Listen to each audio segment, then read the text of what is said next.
نحمده ونصلي على رسوله الكريم اما بعد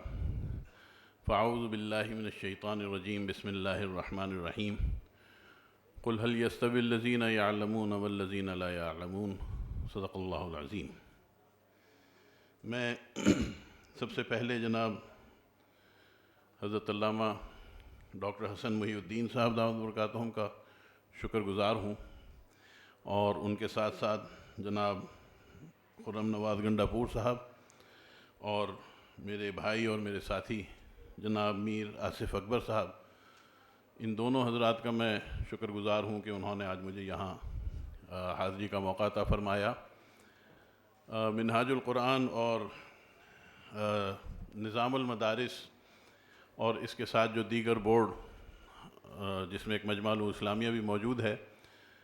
کوئی تفصیل میں جانے کی ضرورت نہیں ہے، اور ان سب کا کام جو ہے وہ روزہ روشن کی طرح ایک واضح ہے۔ جامعۃ الرشید نے آج سے 20 سال پہلے یہ تجربہ کیا کہ ہم اپنے جو دفاعی پوزیشن ہے اس سے نکل کے اقدامی پوزیشن میں آئیں، یعنی دینی اور دنیاوی تعلیم کو ایک جگہ جمع کریں، اور اس کا الحمدللہ کامیاب تجربہ کیا، اور ایسا وہ قابل تقلید تھا کہ اس کے بعد پھر اور سلسلے آگے بڑھے، منہاج القرآن ہے اور دیگر ادارے اس طرح وجود میں آئے۔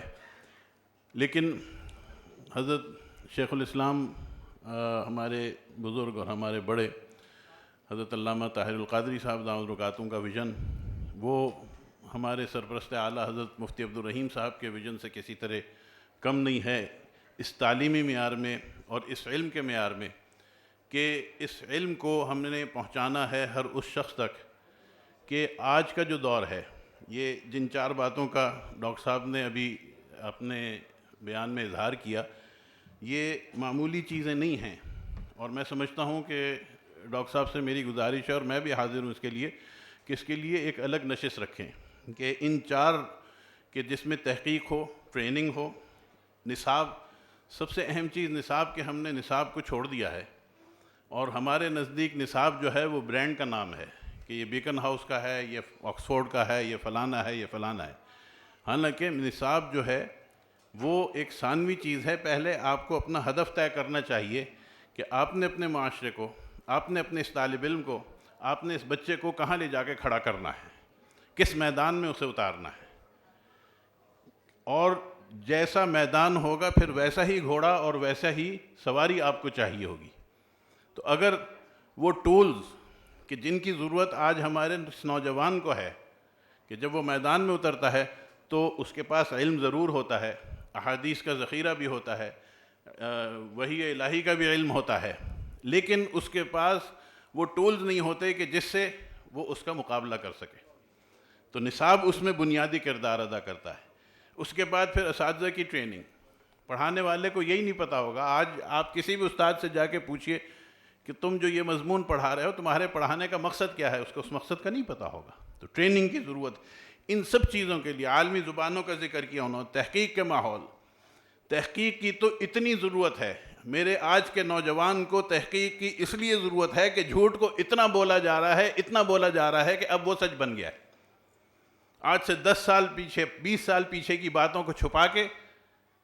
ایسے جھوٹ سامنے لائے جا رہے ہیں کہ انسان اس کے اوپر حیران رہ جاتا ہے۔ میری گزارش یہ ہے کہ اس کام کو ہم اگر ایک ساتھ مل کے آگے بڑھائیں گے تو وہ کہتے ہیں کہ 1 اکیلا 2 11۔ تو انشاءاللہ مجمع علوم اسلامیہ، جامعۃ الرشید اس سلسلے میں آپ کے ساتھ پوری تعاون کرنے کے لیے تیار ہے۔ میں ایک مرتبہ پھر شکر گزار ہوں آج کی اس خوبصورت محفل اور آج کی اس خوبصورت مجلس میں جن احباب نے اس میں کام کیا، جس نے اس میں محنت کی، اللہ تعالیٰ ان کو جزائے خیر عطا فرمائے۔ اور میں یہ سمجھتا ہوں کہ انشاءاللہ آئندہ آنے والا دن جو ہے وہ ہمارا ہے۔ میں جناب ڈائریکٹر صاحب فیصل شہزاد صاحب کا اور ان کے پورے ادارے DGRE کا بھی مشکور ہوں کہ مدارس کے لیے ایک بہت بڑی آسانی کہ ہمارا رجسٹریشن کا مسئلہ، اور ابھی جس طرح بینک اکاؤنٹ کھولنے کے لیے انہوں نے محنت کی، اور دیگر جب بھی کبھی انہیں آواز دی، کبھی یہ پیچھے نہیں کھڑے ہوتے۔ تو میں ان کا بھی شکر گزار ہوں، اللہ تعالیٰ ان کو بھی جزائے خیر عطا فرمائے، اور تمام احباب کا اور تمام دوستوں کا بھی شکر گزار ہوں۔ وآخر دعوانا الحمدللہ رب العالمین۔